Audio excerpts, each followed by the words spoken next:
Hello guys, welcome to my channel. Today's tutorial is on how to make a criss cross top. You'll be needing up to 1 yard of fabric or more depending on the size of the person that is going to wear it. Tape, your scissors, your tailor's chalk. While on fold, draft a dartless free bodice.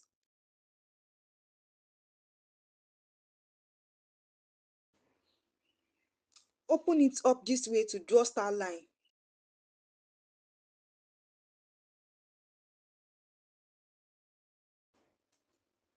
Draw the first star line from tip of the neckline to armhole as seen here.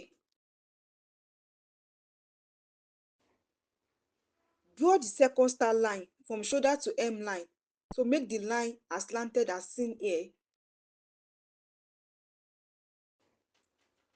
Cut it out this way.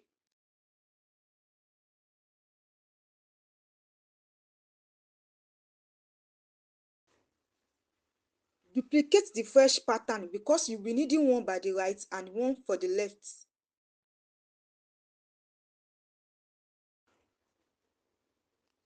This is what the final look will be. Let me know in the comment section if you have any question. Please support me by subscribing to this channel, like as well as share my videos. Thank you.